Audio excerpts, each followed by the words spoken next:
अभी ये चुनावी साल चल रही है, 2022 में उत्तर प्रदेश का चुनाव है और 5 राज्य के चुनाव है, उसी के साथ साथ दिल्ली नगर निगम का चुनाव है। और आप लोगों ने अपील की है कि अब की बार जो मेयर होगा वो वाल्मीकि समाज से होगा।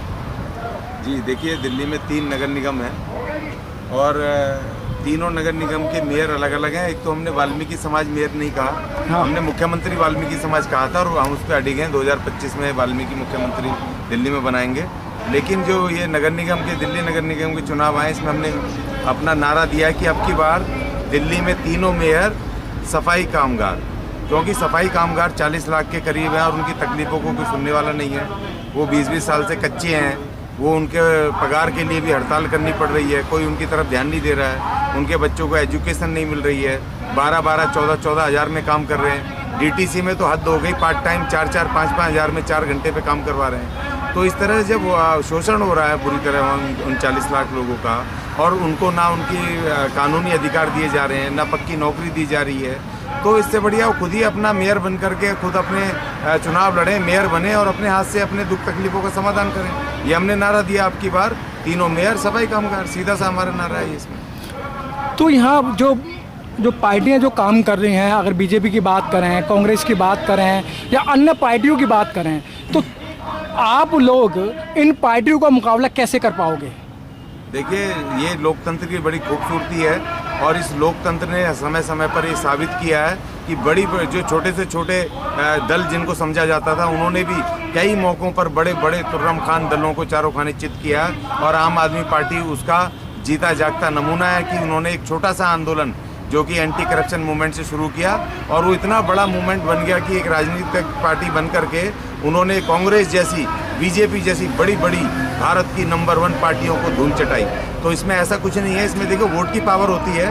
हम पूरी तरह मुकाबला कर रहे हैं, हमने 2 चुनाव लड़ चुके हैं, लोकसभा और विधानसभा। अब हमारा तीसरा चुनाव है और हमें भारी बहुमत मिल रहा है, लोगों को समझ आ रहा है और इस बार गारंटी है कि दिल्ली के अंदर बहुत भारी उलटफेर होगा और इस बार जो लोग सदियों से सताए हुए हैं वो सत्ता की तरफ अब अग्रसर हैं और अपने वोट से वो मेयर बनेंगे और सत्ता में पहुंचेंगे। इस बात का मुझे पूर्ण विश्वास है और इसी बल पर हम वोट की शक्ति के बल पर हम दावा कर रहे हैं। हमारे पास धन नहीं है और राजनीति में धन शक्ति की जरूरत नहीं है, इसमें पहले आपका दृढ़ संकल्प चाहिए और आपकी वोट की शक्ति चाहिए। इन दोनों से हम सरकार बनाएंगे। लेकिन अशोक ज्ञानी जी, आप कह रहे हैं कि धन की आवश्यकता नहीं है, लेकिन चुनाव तो बगैर धन के नहीं लड़ा जा सकता ना। आपका वोट है, मानते हैं वोट है, लेकिन जो चुनाव आता है तो आप एक बार, आपको पता है मानवर कांशीराम साहब ने कहा था कि मैं वो समाज बनाना चाहता हूँ जो बिकने वाला समाज ना हो, लेकिन वो भी चले गए और नेता भी चले गए, लेकिन समाज अभी रुका नहीं है, समाज बराबर बिक रहा है। सीधा मैं खुलेआम कह रहा हूँ। देखिए, जिन मान्यवर कांशीराम जी का आपने बात करी है, हमारे वो आदर्श हैं, उनको हम आदर्श मान करके आगे बढ़ते हैं। क्योंकि मैं इसलिए आदर्श मानता हूं कि उन्होंने बताया कि जो राजनीति है पैसे से नहीं होती। मान्यवर कांशीराम जी A क्लास अधिकारी थे।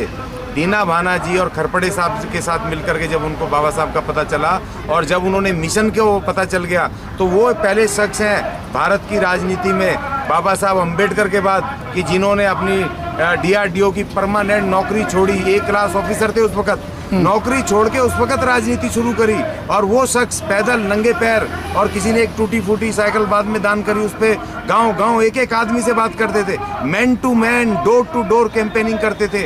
उनके पास उस समय कौन से सोशल मीडिया था, उस समय कौन से आपके पास ये रेल थी इतनी भारी, कौन से रोड थे, कौन से ट्रांसपोर्टेशन के साधन थे, कौन से फोन थे, कौन से मोबाइल थे। उसके बाद उन्होंने इतना जबरदस्त बहुजन मूवमेंट खड़ा किया। कौन से पैसे थे उनके पास, मुझे बताओ। और वही बात बाबा साहब ने जब मूवमेंट शुरू करा तो उनके पास कुछ नहीं था, वो आदमी ने इस देश का संविधान लिख दिया, एक महान यहाँ पर एक एग्जाम्पल क्रिएट करा। और आज के हमारे बहुजन नेता हमें कह रहे हैं कि भाई 500 करोड़ चाहिए, 600 करोड़ चाहिए। अरे आप कांशीराम का नाम लेना छोड़ दो, आप बाबा साहब का नाम लेना छोड़ दो जो अगर पैसे की बातें करते हो। तो अगर उन्होंने कहा था कि मैं ऐसा समाज बनाना चाहता हूँ जो बिके नहीं, लेकिन उनके जाने के बाद उन्हीं की पार्टी के लोगों ने धन कमाना शुरू कर दिया, धन कमाना शुरू कर दिया। उन्होंने कहा धन चाहिए, राजनीति करने को धन चाहिए। लेकिन जब आपने धन कमाया तो जन गवा दिया, और कांसीराम जी ने जन कमाया था तो सत्ता पाई, और तुमने धन कमाया तो तुमने सत्ता गवाई। आज आपके लाले पड़े हुए हैं कि आपको